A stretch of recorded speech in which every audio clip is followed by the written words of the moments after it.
confrères officiels vous propose les grosses têtes en liberté. Alors, monsieur Buisseret de Charleroi, quel nom a-t-on donné aux compagnons de débauche du régent Philippe d'Orléans? Oh, je sais que ça. En tout cas, ils se sont pas emmerdés. Hein. Ah. C'était partout, tous les soirs. Ah oui, tous les soirs. Bon, alors, on les appelait les compagnons Non. Un nom qui ne s'appliquait qu'à eux. En fait, c'est un qualificatif qu'on emploie pour désigner des gens qui sont très madrés, très finaux, un peu pervers aussi. On l'emploie encore maintenant, ce terme? Non. Il faut vraiment une grande culture pour se servir de ce mot. Ah bon? Je vous rappelle. Les sybarites? Non, ça c'est très ancien. Bah oui, mais moi j'ai commencé en étant un sybarite, c'est vous dire que j'ai commencé il y a très longtemps. Sybarique, maintenant c'est sybarique, une comme bonne vous dites. douzaine. Il y avait la duchesse de Sabran qui participait à ces petites réunions. Oui, elle habitait Leuze.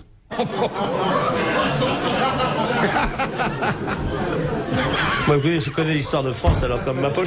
Madame de Sabran, dont je connais la descendante, et n'en dites pas de mal, je vais rougir. Je la connais aussi. Mademoiselle de Sabran, qui joue admirablement du piano. Mais ce que vous ne savez peut-être pas, et vous devriez si vous connaissiez l'histoire de France, c'est que je la connais que sur mon Madame pouce. de Sabran a envoyé dans l'œil du régent, oui. Et je ne vous dis pas pendant quelle position, un coup de son talon aiguille, et elle lui a crevé l'œil, exactement. Oui. Exactement. Et sur la place où ça avait lieu, ils ont fait un hôtel borgne. Et voilà. Et c'est comme ça que j'écris ma chanson au talon de ses souliers. Voilà. C'est quoi la question exactement? La question, c'est de savoir comment on appelait les compagnons de débauche du régent. Le régent Philippe d'Orléans. Qui était vraiment, alors à part tous heures finies. Hein. Oui. Et si vous me donniez la première lettre, mon petit, ça vous aiderait, et moi aussi. Moi, ça m'aiderait pas, mais enfin, bon. Allez-y.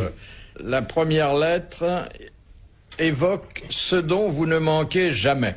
De pain? Non, d'air. Les renégats? Alors c'est un homonyme de rusé, c'est ça? Un homonyme. Un synonyme de rusé? Oui. Rusé pervers. Les rigodons. Les renards? Non. Renardins? Qu'est-ce qui arrive là? Il y en a une. Qu'est-ce qu'il y a? Il y a une alerte. Les raies. Non, on ne dit rien. Non, on dit rien, mais c'est pas défendu de me faire signe.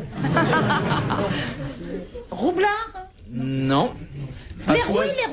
Les roués. Bonne réponse d'Isabelle Mergo, les roués.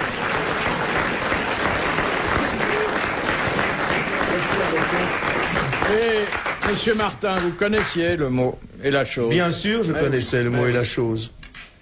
Et je l'ai fait souvent, alors... C'est quelqu'un qui ne connaissait pas qui donne la bonne réponse. Voilà, c'est le miracle permanent des grosses têtes.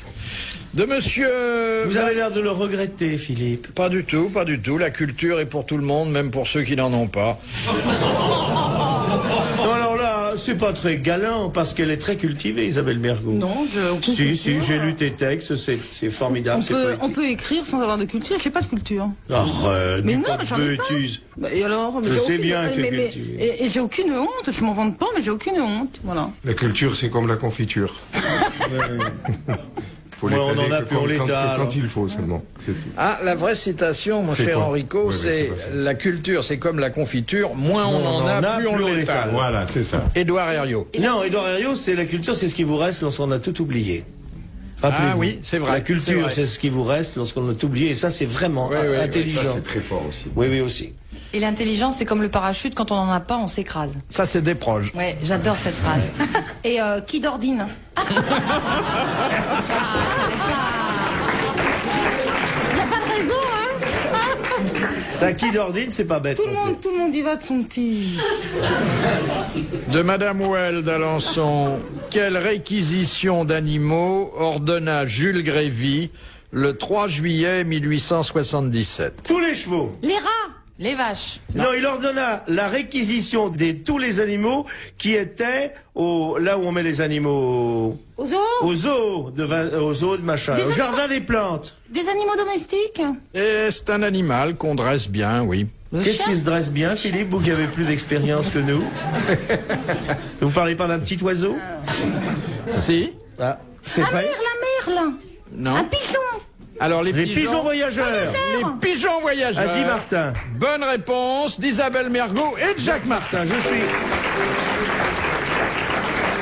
Si vous me cherchez, Philippe, Je suis toujours derrière elle. On venait de créer le premier bataillon. service militaire colombophile. Oui, colombophile. Avec des sapeurs colombophiles. Qui transportaient les petits pois. Parce que quand même, le pigeon, ce qu'il y a de meilleur, c'est quand il est dans une platée de petits pois. Question de Monsieur Legros. Autrefois, qu'en disait-on de quelqu'un qu'il avait épousé la veuve? Qu'il montait sur la guillotine pour se faire couper le col. Exactement. Bonne réponse de Jacques Martin.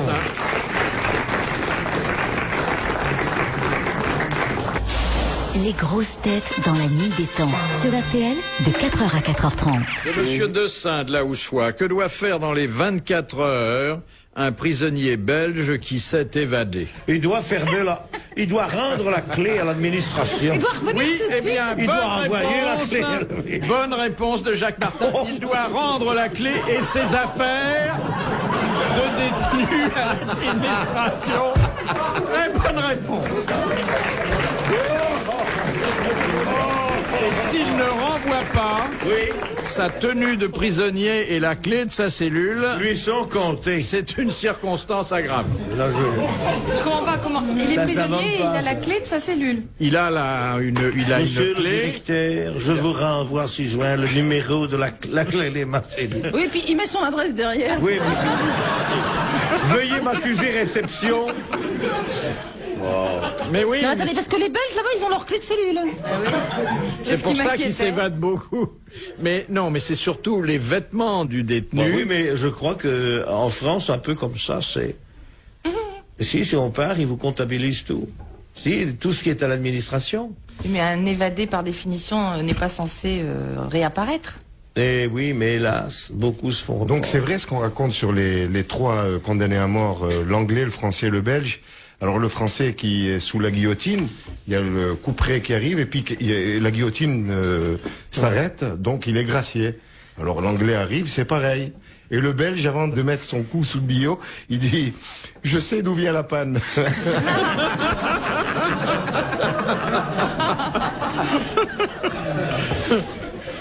Vous savez qu'ils ont bon caractère, nos Belges, hein, parce qu'ils en entendent. Question de Madame Well d'Alençon. À qui doit-on les paroles de l'hymne à l'amour? À Edith Piaf. Non. À Edith Piaf. Ah oui, oui, exactement. Bonne réponse de Jacques Martin. Ça, c'est une chose. Baba, faisait Baba, Edith Piaf. Comment c'est les paroles de...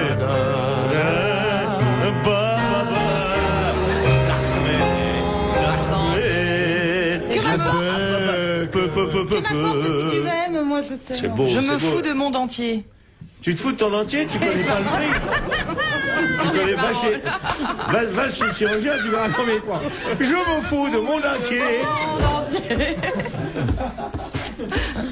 Quelle bonne femme, quel talent.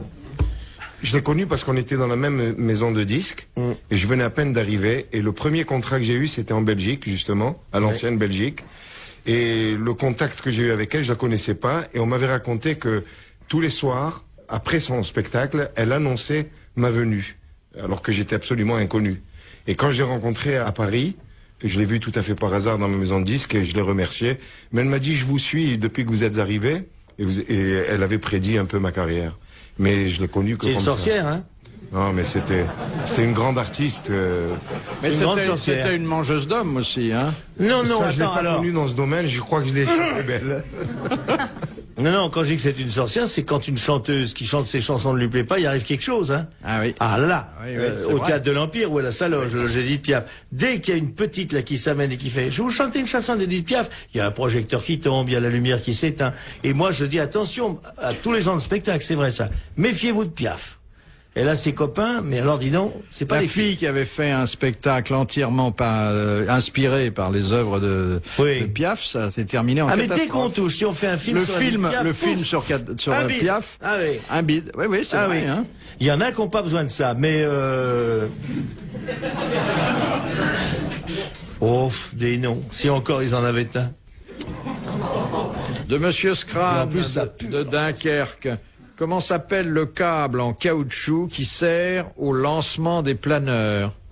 Et d'ailleurs, on emploie ce terme dans d'autres Dans l'automobile opérations. également. Oui, Pour fixer les... Voilà. Quand on fixe les bagages avec Exactement. Tendeur. Hein? Non. Un tendeur.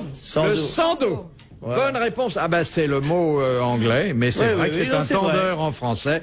Bonne réponse d'Evelyne Leclerc et d'Isabelle Mergo. Moi, je faisais du planeur au-dessus de la maison natale de monsieur. Je virais à sa maison. J'étais à l'aérodrome de votre pays, là. Oui. Et c'est vrai, j'ai vu, mais avec 15 ans de retard. Eh ben oui, j'ai mis 15 ans pour retrouver le brevet de pilote que l'on vous a remis par erreur ce jour-là. Non, tiens. J'étais un bon pilote. Ça coûtait trop cher à l'époque. Si je vous avais connu, vous m'auriez prêté l'argent, hein. De Monsieur Bassinet, à qui doit-on les livrets de la Belle Hélène et de la vie parisienne? À Monsieur Meillac et à Lévy. Meillac et à Lévy, bonne réponse de Jacques Martin.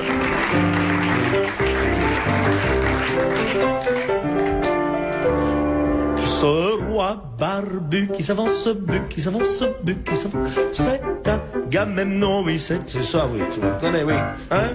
Question de Madame Longuet. Comment s'appelle la maladie qui fait tomber par plaques les cheveux et les poils? Ça finit en 10. Non. Non.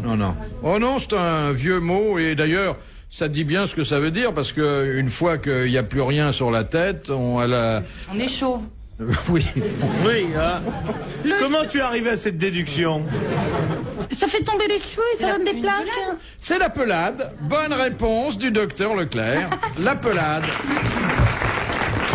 Philippe Bouvard sur RTL, 4h, 4h30, les grosses têtes dans la nuit des temps. Dernier rendez-vous des grosses têtes dans la nuit des temps pour aujourd'hui, le 23 août 1993. Philippe Bouvard était entouré d'Enrico Macias, d'Isabelle Mergo, de Jacques Lesage et de Jacques Martin. Au programme, le disque d'Evelyne Leclerc. Ça a bien marché votre disque, je crois. Ça marche. Oui, Ça oui. marche Je encore. savais même pas que ça très marchait, bien. moi, Si. Non. Donc combien t'en as vendu? Pour l'instant, on est à 15 000, quelque chose Ah, moi comme j'avais ça. compris 16, alors je... Non, je suis ravie. Combien? 15 000. Je savais pas qu'il y avait 15 000 sourds, en fait. Mais il y a des gens qui m'aiment bien, qu'est-ce que tu veux? Mais non, mais ça, Eh ben, ça fait écoute-moi. plaisir. Mais voilà. là où ça a été une très bonne idée de promotion, c'est de donner un paquet de lessive et un litre de vin à tout acheteur. Ça a sûrement Ils dopé ne la vont vente. pas me lâcher aujourd'hui. Hein. Non, est-ce que Bien tu fait de en... venir. Dis-moi. Il y a un numéro Je peux à demander un gratter truc, sur ça la intéresse les pochette. Français, ça.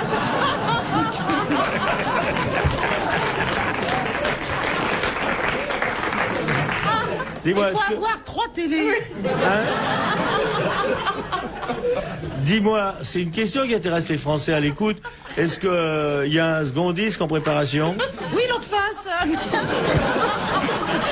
Non, parce que... On peut Vaut mieux retourner. savoir, on peut prendre Je nos dis à vacances. tous les acheteurs, vous pouvez retourner. Le disque. Mais non, un CD, ça se retourne pas. Ah oui, Et- tu l'as fait en CD. Carrément. Je croyais que c'était en... C'est pas en 78 tours.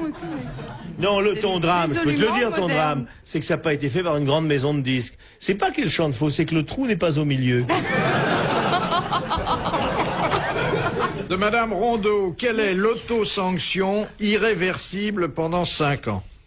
L'autosanction? Oui. On se punit soi-même? On se punit soi-même. Pendant 5 ans. Et c'est une sanction qui ne peut pas durer moins de 5 ans. Oh là là. Ah, se faire interdire dans les casinos. Exactement. Bonne réponse de Jacques Martin. On dirait, Philippe, c'est une question que vous connaissez bien. Il a fait un livre remarquable sur le jeu. Oui. Oui. Question. Presque meilleur que le disque de ma copine. Question. Non, attends, tu vas voir, je vais en chanter une dimanche. Ouais, tu viens quand tu veux, sans blaguer, je t'invite, bien que tu sois de TF1. De la race maudite. Mais c'est pas TF1, poil de chien.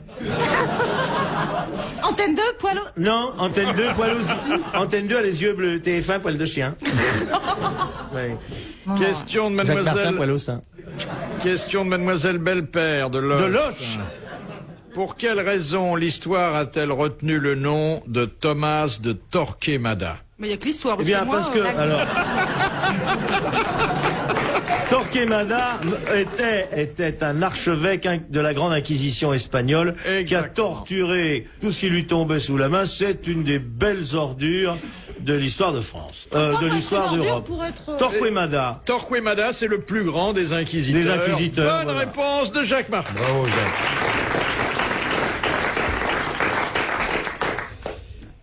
Question de Madame le prêtre. Ah. Dans l'expression espèce sonnante et trébuchante, que signifie trébuchante? C'est le trébuchet, c'est le... Oui, le exactement. Et qu'est-ce que c'est qu'un trébuchet Eh bien- en bijouterie? Vas-y, Evelyne, on est avec toi. À toute personne qui Lâche-moi 2 soufflera, vous aurez droit à un disque. Trébuchet, c'est un truc qui a 3 pieds. Et Rien c'est du l'endroit... tout. Non, c'est... Rien du Ça, tout. c'est un tabouret. Hein. Mais attends, laisse-moi t'expliquer. C'est la... Et alors, comme il n'y a que 3 pieds, on se casse la gueule, donc il trébuchait. Hein, c'est ça. Ah non, c'est là-dedans. On fond l'or dans un trébuchet. Non. Rien du tout. Ah non. Mais enfin, Eh non, j'ai donné la Evelyne, réponse. ça à perd Pierre. Non. Parce non. que J'avais vous la avez solution. évoqué le trébuchet pour trébuchante, c'est bien, mais on ne sait pas ce que ça veut dire. Parce qu'on ne connaît pas le rôle du trébuchet, et Exactement. donc on ne connaît pas l'acception de trébuchet. Moi, je veux pas le dire parce que j'en ai marre de répondre, mais... C'est une espèce d'assiette dans laquelle on met les pièces. Non, mais ça va pas. non. C'est la quête, ça. Coupelle. C'est Ça, la c'est quête. quand vous chantez. Je sais ce que Mais c'est. ça, c'est... Un trébuchet. À 3 pieds. Rêver un impossible rêve. Rêver un bien des mal. Enfin, quel rapport avec Trébuchet? Aucun. La.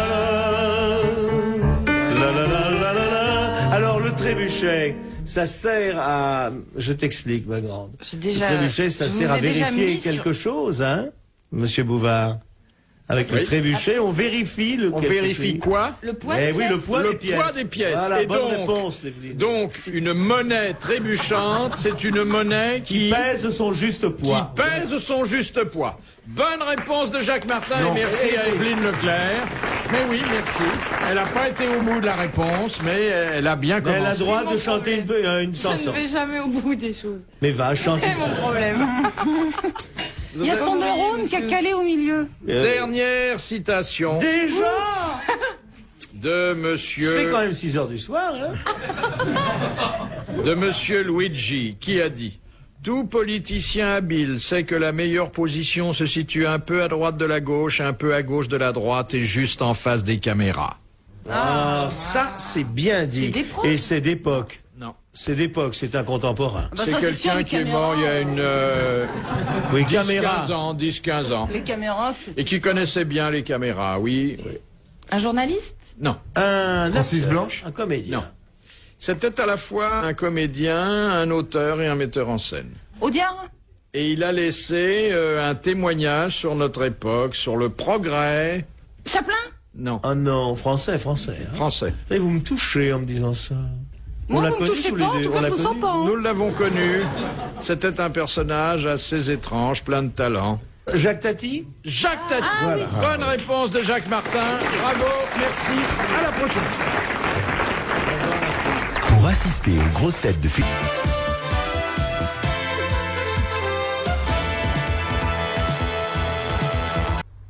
Philippe Bouvard officiel vous remercie de votre fidélité et vous invite à vous abonner.